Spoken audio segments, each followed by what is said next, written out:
Dieu vida, tout simplement, cet homme, Moïse, de son ancienne vie, de son ancienne relation.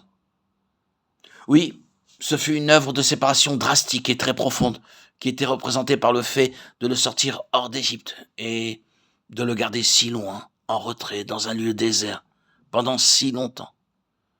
Durant ce temps de séparation, un grand travail de discipline se poursuivait. Nous avons dit vider, mais pas uniquement le fait de le vider de l'Égypte, mais d'opérer le dépouillement de lui-même.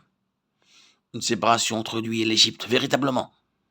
Mais désormais, le travail était porté dans un domaine intérieur. Une grande division était en train de se faire entre Moïse, le vieil homme, et un autre homme, Moïse, le serviteur de Dieu.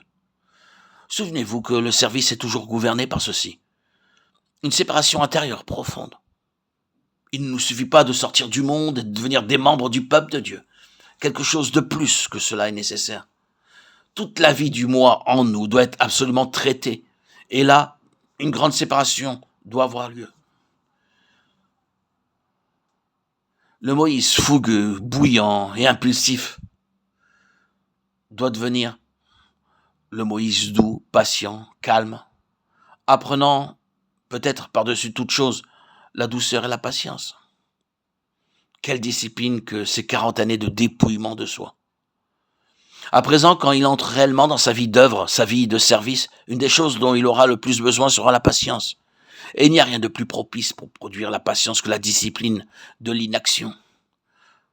Nous n'apprenons pas la patience lorsque nous pouvons nous maintenir occupés, lorsque nous pouvons satisfaire toutes nos impulsions en faisant quelque chose.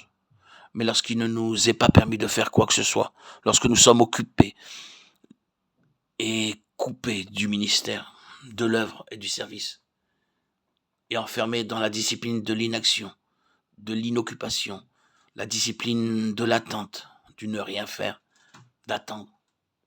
C'est là que Dieu nous prépare pour un meilleur service, que nous n'aurions jamais accompli auparavant ou autrement. Ainsi en fut-il de Moïse. Si jamais un homme avait besoin de patience dans son service, ce fut cet homme.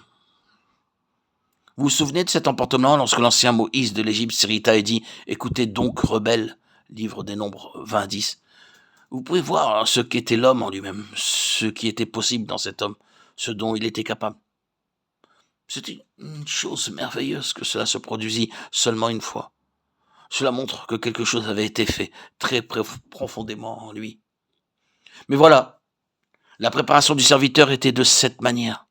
Cet homme allait avoir besoin de la douceur par-dessus tout.